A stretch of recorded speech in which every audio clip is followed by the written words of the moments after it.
Welcome back to the Ireland Contracting Nightly Sports Call. I'm Rich Walsh. If you need a roof, make sure you call Ireland Contracting. Give us a call on the Borders and Borders hotline right now. You're talking to me and Gene Collier sitting right next to me, and we're fielding your phone calls.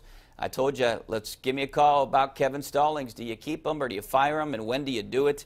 I think it's a tough decision over there by Heather Lyke has to make, but one has to be made, and I think right now the only way you can win this fan base back is if you fire him.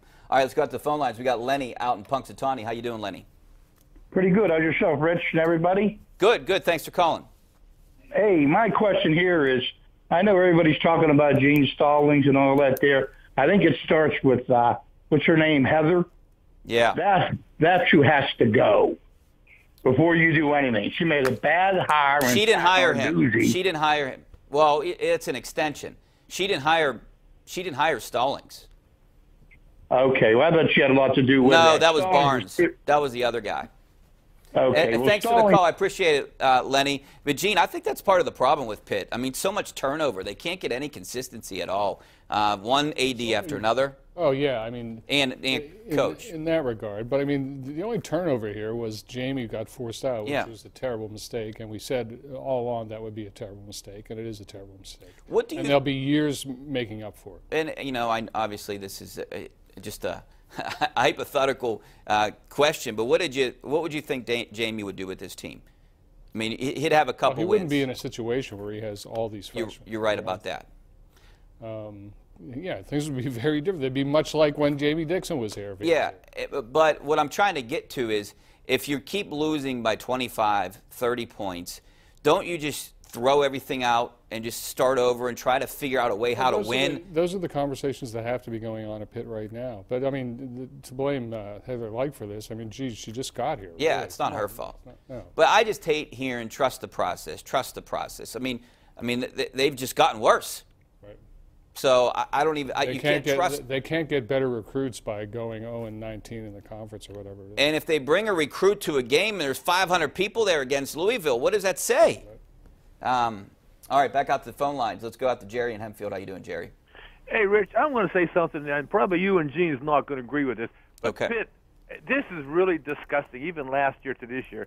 I would get rid of Stallings, and you're going to have to take that $9 million buyout. But whoever you hire as a coach, I would go year to year with a coach now, regardless, recruiting, whatever, because it's no use to be paying somebody else a big buyout and see what he can do with recruits, because this is so bad. You just have to start from nothing again, year to year, and see what happens. I'll see what Jerry, there's no way that the school would do that, and there's no way that a coach would go for that. I mean, especially because you can't recruit any guys. You don't know if you're going to be here year to year. You'd be a sitting duck in recruiting there. Yeah. Because, I mean, the schools recruiting against you would point that out first. Yeah, so I think that's a horrible idea, Jerry. I appreciate the phone call.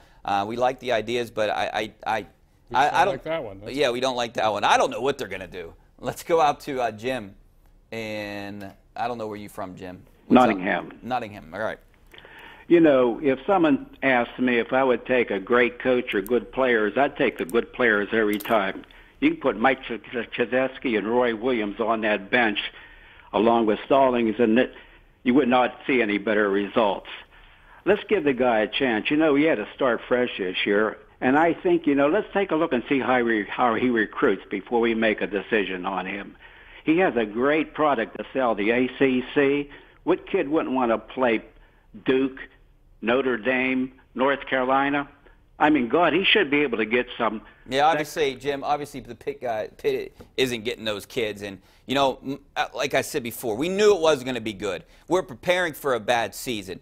But how bad it is, I think that just goes to show you what you got. You got to do something. This guy's not the right fit for this program. Well, this brings up one of Pitt's problems. I mean, you're right.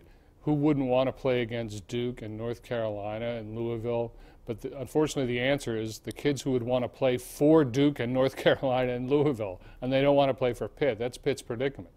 Yeah, and why I'm on the side of getting rid of him, not only to try to reignite the fan base and bring the fan base back and, just try to win them back. I just think that this program has got progressively worse. I think if you're a good coach, you coach with what you got. And if you got a team that aren't good shooters, you don't try to run an offense up and down the court. Maybe you buckle up and play some defense, or, I don't know, just tackle guys out there. You do something to try to win the game. And I don't care what it is, but Kevin Stallings and his Pitt basketball program are not even coming close to trying to win games. All right, back out to the phone lines. We're going out to Mike in North Versailles. How you doing, Mike? Hi, gentlemen. Hey, questions first, 2 parts.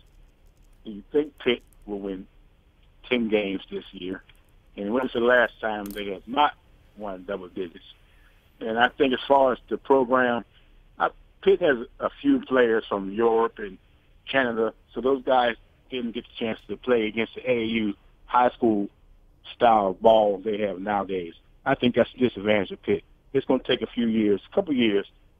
I give him 1 or 2 more years. That's that. He has to go. But give him a chance. That's it, gentlemen. Thank you. All right. Well, he said give him a chance. I don't even know where to go anymore. I mean, Well, that's the other side of it. I mean, you could take that side. I doubt Pitt will, but I mean, these are the discussions that are going on. Yeah, I mean, I guess the big discussion is, you know, if you didn't have to give him a $9.5 million buyout, it would be an easy decision.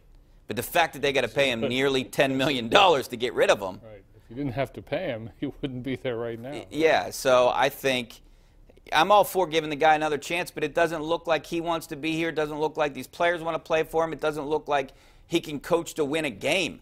Yeah, I'm trying to trust his process, but it's just losing fans, and just it's an embarrassment. It's an embarrassment right now. All right, back out to the phone lines. Matt in Munhall. How you doing, Matt? Hey, guys. How are you? Good. Thanks for calling. Good. Hey, how do you guys feel about, even though Pitt is not good in basketball this year, the one school that is dominating is Penn State. How do you guys feel about that? I don't know if you'd call them dominating. That's great. How many people care about Penn State basketball? Not too many. What are they, 18-10 or something like that? Yeah. I mean, that's, hey, 8-5 in the conference. Good for them. Yeah, that's not dominating. No. And I know a lot of people around here care about Penn State football, but not so much Penn State basketball. But, hey, they're having a decent season. Maybe you'll see them in the NIT. All right, let's go out to the phone lines one more time before we go to break. Let's go out to Joe in Garfield. How you doing, Joe? Rich and Gene, how are you? Good, thanks for the call. All right, a guy called in a few moments ago and said Pitt should be getting better players because they play Duke and North Carolina in the ACC.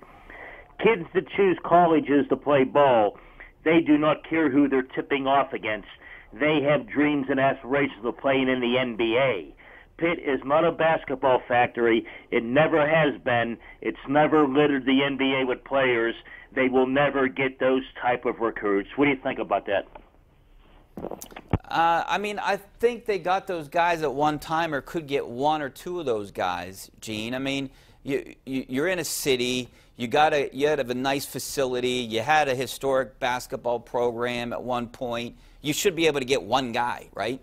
Well, yeah, I mean, it's easier to build up a basketball program than a football program. But I would just, I hate to keep harping on this, but I would remind you that when Jamie Dixon was the coach, Pitt had one of the most successful programs in the country, and that's compared to every program in the country. I think at one time his winning percentage was in the top 5 among all the college coaches, and the place was filled every night.